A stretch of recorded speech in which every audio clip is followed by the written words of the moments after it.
Olá, boa noite para você. Seja bem-vindo ao Jornal da Record. Câmara dos Deputados avança a madrugada na tentativa de votar a PEC dos precatórios. Mais de 24 mil alunos trocaram a escola particular pela pública durante a pandemia em São Paulo. Atlético Mineiro vence o Grêmio e avança como favorito para conquistar o Brasileirão. O Jornal da Record já está no ar. Oferecimento Bradesco. Abra sua conta grátis pelo app.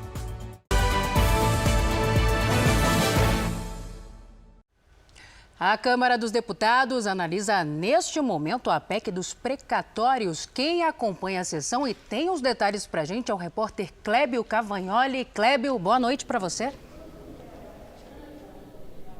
Oi, Salsi, boa noite a você e a todos. Olha, mesmo sem acordo, o presidente da Casa, Arthur Lira, decidiu colocar o texto em votação.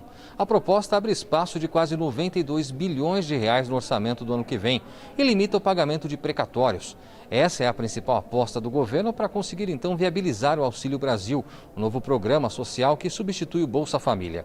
Para tentar aprovar a proposta, que precisa de 308 votos, o governo aceitou uma alteração que prioriza o pagamento dos precatórios do Fundef nos próximos 3 anos. Essa prioridade só aconteceria depois dos pagamentos para idosos, pessoas com deficiência ou doença grave.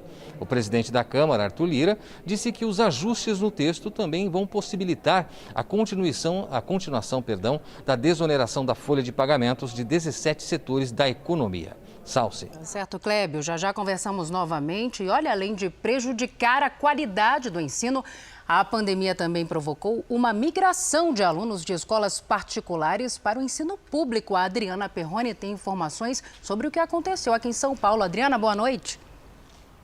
Oi, Salsi, boa noite. Houve aumento do desemprego e queda da renda durante a pandemia. Com isso, muitos pais não conseguiram manter os filhos em escolas particulares. Entre fevereiro e setembro desse ano, cerca de 10.500 alunos deixaram as escolas particulares e foram para as estaduais.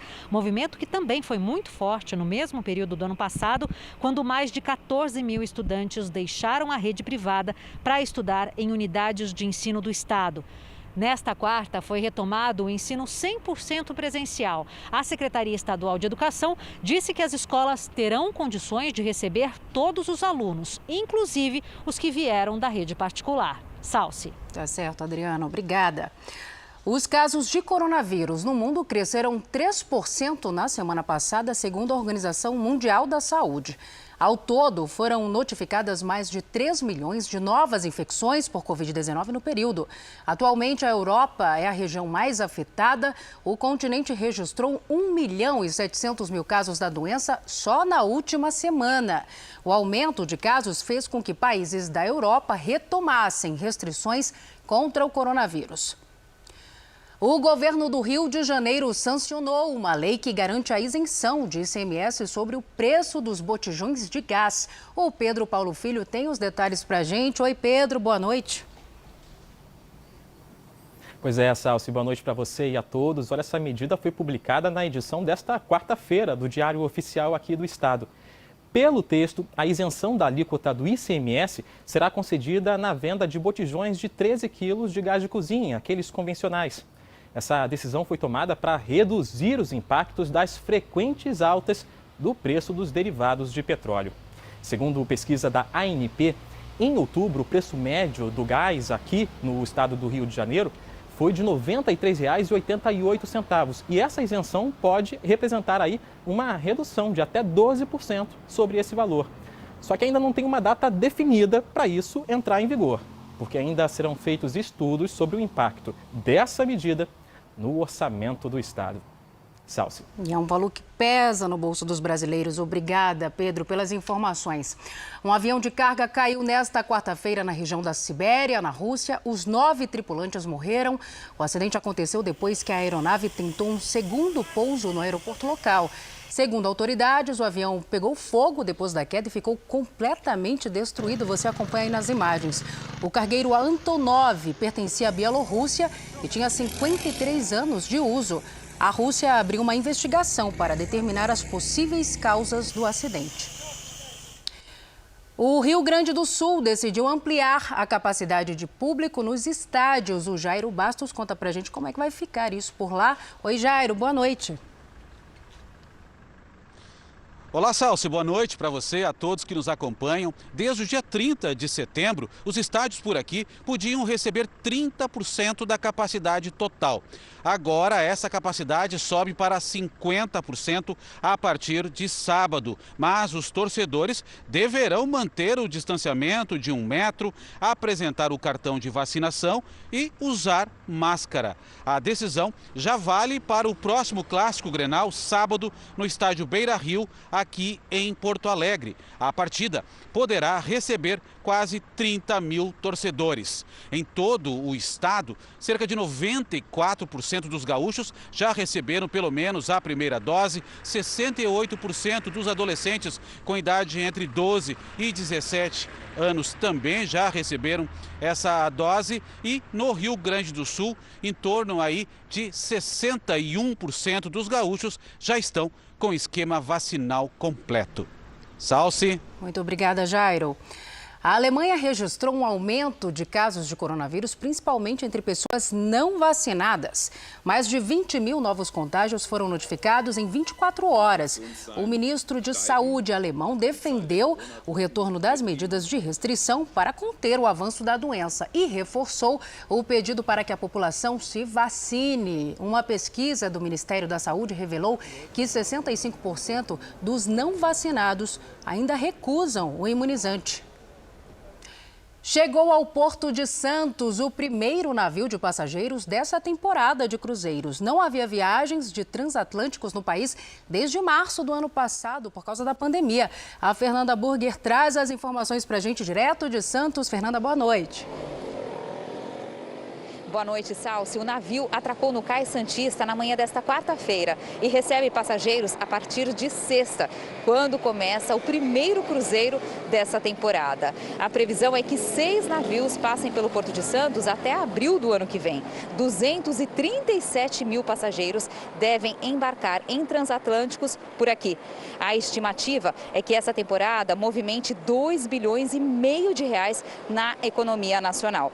Para liberar os cruzeiros, o governo federal exigiu uma série de protocolos, como a apresentação de carteiras de vacinação e testagem de 10% de passageiros e tripulantes para a Covid-19. Salsi. Tá certo. Obrigada, Fernanda. O governo britânico vai exigir a vacinação contra a Covid-19 de todos os profissionais de saúde. Mais de 1 milhão de trabalhadores do Serviço Nacional de Saúde terão que estar vacinados até abril do ano que vem. Autoridades inglesas temem uma nova onda da doença com a aproximação do inverno no hemisfério norte. 90% dos funcionários de saúde na Inglaterra já estão vacinados contra o coronavírus. E o estado do Amazonas não registrou mortes por Covid-19 nas últimas 24 horas. O repórter Vitor Gouveia traz os detalhes desta melhora para a gente. Oi, Vitor. Olá, Salsi. Boa noite a você e a todos que nos acompanham. Segundo os dados apresentados no boletim epidemiológico da Fundação de Vigilância em Saúde, o Amazonas teve 22 novos casos de coronavírus em 24 horas. Desde o início da pandemia, já são cerca de 427 mil pessoas em todo o estado com histórico da doença. 13.772 pessoas morreram em decorrência da Covid-19. Em Manaus, atualmente, 60 pacientes seguem internados, 34 deles estão na UTI. Sobre o avanço da vacinação, a capital já imunizou 53% da população acima dos 12 anos. E no estado, 57% das pessoas já têm o esquema vacinal completo. Salsi. Obrigada, Vitor. A Itália aprovou a aplicação da dose de reforço da vacina da Janssen, que é aplicada em dose única contra a Covid. O reforço vai ser com imunizantes da Pfizer e da Moderna, que usam a técnica de RNA mensageiro. No país, a vacina da Janssen é usada principalmente em pessoas acima de 60 anos. Segundo autoridades italianas, o imunizante garante proteção contra casos graves da doença por pelo menos 6 meses, mas é menos eficaz contra formas leves e moderadas do vírus. Foz do Iguaçu, no Paraná, também não teve nenhum registro de morte pela Covid-19 nas últimas 24 horas. Quem traz mais detalhes para a gente dessa boa notícia é a Manuela. Manuela, boa noite para você. Boa noite, Salsi. Boa noite a todos que nos acompanham. A Secretaria Municipal de Saúde de Foz do Iguaçu divulgou um novo boletim epidemiológico da Covid-19 nesta quarta-feira. Foram confirmados 18 novos casos da doença, mas não houve o registro de óbitos pela Covid-19 nas últimas 24 horas. Até este momento, a cidade da região oeste, aqui do estado do Paraná, já confirmou 45.198 casos de coronavírus desde o início da pandemia. Deste total, quase 44 mil pessoas já estão recuperadas. Além disso, a cidade também já registrou 1.153 mortes da Covid-19 até este momento. Salsi. Obrigada, Manuela, pelas informações. O Ministério Público pediu investigação do senador Davi Alcolumbre, presidente da Comissão de Constituição e Justiça do Senado, por suspeita da prática de rachadinha. O Clébio Cavagnoli está de volta aqui com a gente. Clébio, fala pra gente, por favor, quais medidas devem ser tomadas. Salsi, o subprocurador-geral do Ministério Público junto ao Tribunal de Contas da União, Lucas Furtado, pediu a abertura de uma investigação com a sugestão de medidas bem ásperas, como a quebra de sigilo bancário e fiscal dos envolvidos. Segundo a denúncia, existem indícios de que o gabinete do senador Davi Alcolumbre teria contratado 6 funcionárias fantasmas, com salários entre 4 e 14 mil reais, sob a condição de que elas devolvessem a maior parte desse valor, o que configuraria um esquema de peculato. Em paralelo a essa investigação, o ministro Luiz Roberto Barroso, do STF, será o relator da notícia crime apresentada ao tribunal pelo senador Alessandro Vieira. Davi Alcolumbre nega as irregularidades. Salsi. Obrigada, Clébio, pelas suas informações. O assunto agora é pré-carnaval, porque a Prefeitura de Fortaleza já planeja a festa do ano que vem, graças à queda nos números da Covid-19. O repórter Elmar Lima tem os detalhes. Elmar, boa noite. Olá, Salsi, boa noite para você, boa noite a todos. Apesar de ainda não haver uma confirmação, alguns blocos de rua já estão ensaiando para se apresentar no próximo ano, como acontecia antes da pandemia de Covid-19. A realização da festa depende da avaliação dos números da Covid-19, mas o edital para a programação deve ser divulgado ainda este mês de novembro. A Secretaria de Cultura de Fortaleza está otimista por causa do avanço da vacinação. Mais de 1.600.000 pessoas estão completamente imunizadas na capital. Nesta quarta-feira, por exemplo, começou a aplicação da terceira dose para pessoas com 60 anos ou mais em todo o Ceará. Quase 200.000 pessoas já receberam a terceira dose, a D3, no estado. Mais da metade aqui em Fortaleza. Salsi. Obrigada, Elmar. A mudança no tempo em Salvador, prevista para a noite desta quarta-feira, chegou mais cedo e já trouxe muita chuva para a capital baiana. Juliana Tourinho tem os detalhes. Juliana, boa noite. Boa noite, Salsi. Boa noite a todos. O temporal que atingiu a cidade nesta quarta-feira provocou muito prejuízo. O vendaval destruiu canteiros de obras, deixou bairros sem luz e destelhou casas. As rajadas de vento chegaram a 50 km por hora. Salvador teve o outubro mais chuvoso dos últimos 8 anos. Segundo a Defesa Civil, choveu 51% acima da média histórica para o mês. E, pelo visto, novembro não vai ser muito diferente. A previsão é de mais chuva para quinta e sexta e a expectativa é que o tempo melhore só no fim de semana. Salsi. Obrigada pelas informações. O Pentágono divulgou um relatório sobre o ataque com drones no Afeganistão em agosto. A ação, que resultou com 10 civis mortos, não violou nenhuma lei, segundo este documento. A investigação concluiu que o incidente foi causado por erros de execução e falhas de comunicação.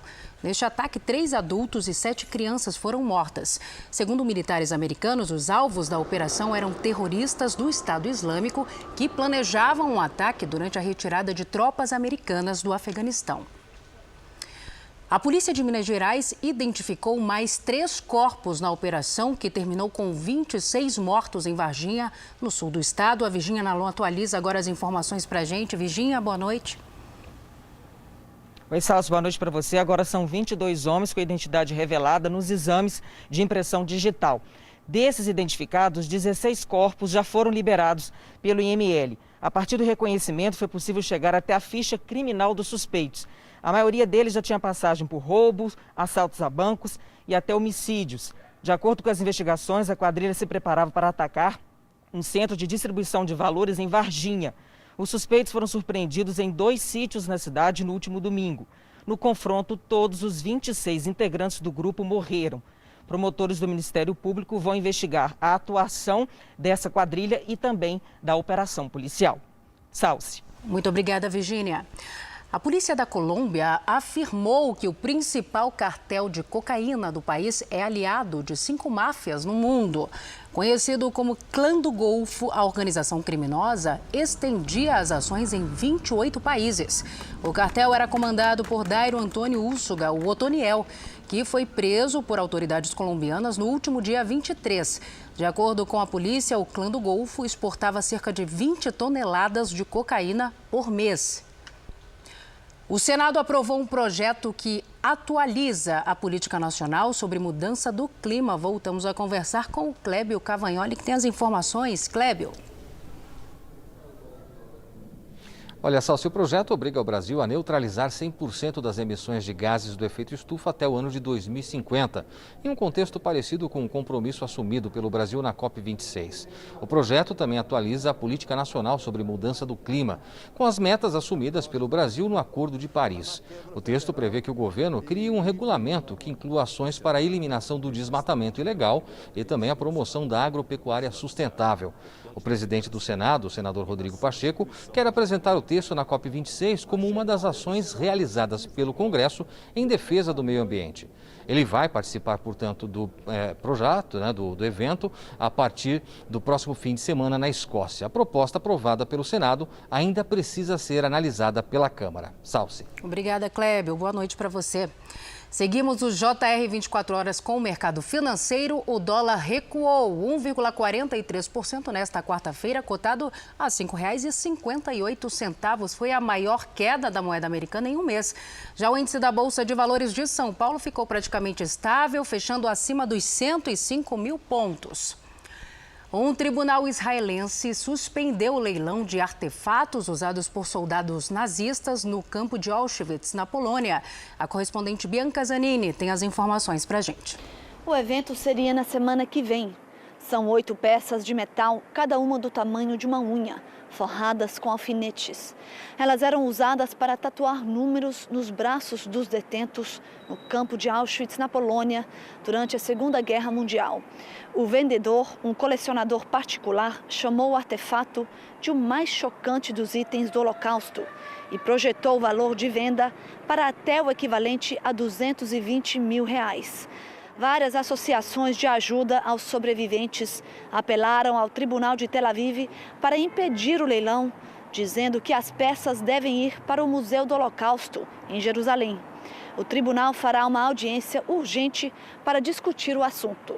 Mais de 1 milhão de pessoas, a maioria judeus, foram mortas em Auschwitz. De Tel Aviv, Bianca Zanini. Uma das maiores tenistas da China acusou o ex-vice-primeiro-ministro do país de abuso sexual. Peng Shuai fez uma postagem nas redes sociais dizendo que Zhang Gaoli a forçou a ter relações sexuais com ele. A publicação, feita em uma das plataformas controladas pelo governo, foi apagada logo depois.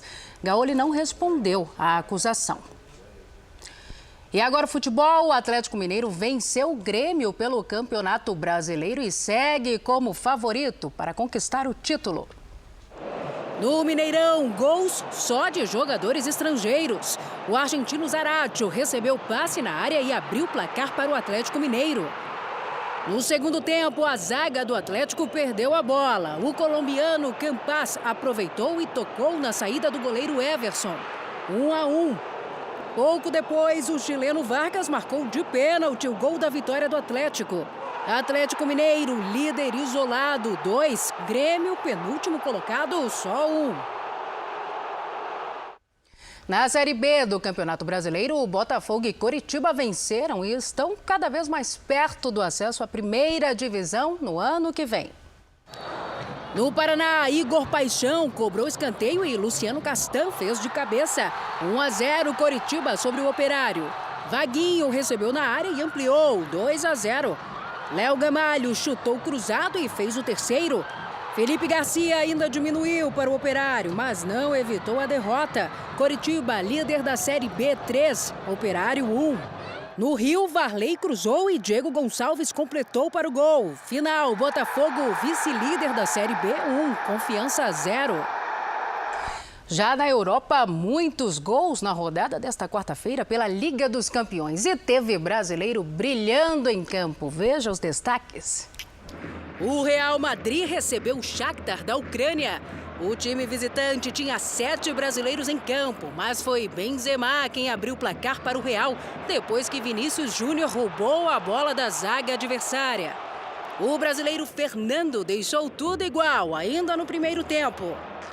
Mas no segundo tempo, Vinícius Júnior fez grande jogada e tocou para Benzema marcar o gol da vitória dos espanhóis. Real Madrid 2, Shakhtar 1. Na Alemanha, Reus abriu o placar para o Borussia Dortmund sobre o Ajax. Mas o brasileiro Antony entrou em ação e deu 3 passes para os 3 gols da virada do Ajax. O Manchester City goleou o Bruges da Bélgica, 4-1. O brasileiro Gabriel Jesus marcou o gol que fechou o placar nos acréscimos. O Leipzig saiu na frente do PSG com gol de Nkunku. Mas o holandês Wijnaldum marcou 2 vezes e virou o jogo, 2-1. Só que nos acréscimos, Szoboszlai garantiu o empate dos alemães. Leipzig 2, PSG também 2. Na Itália, o Milan enfrentou o Porto.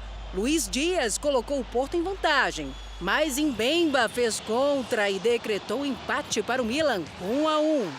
Na Inglaterra, o Liverpool bateu o Atlético de Madrid, 2-0. Gols de Diogo Jota e Mané. Já a Inter de Milão foi até a Moldávia e não tomou conhecimento do Sheriff. Vitória por 3-1. E para fechar, goleada do Sporting de Portugal por 4-0 sobre o Beşiktaş da Turquia. Destaque para Pedro Gonçalves, autor de 2 gols. Esta edição do Jornal da Record termina aqui. Outras informações no Fala Brasil às 8h30 da manhã. Você fica agora com o Fala que eu te escuto. Uma ótima noite para você. Cuide-se. Tchau.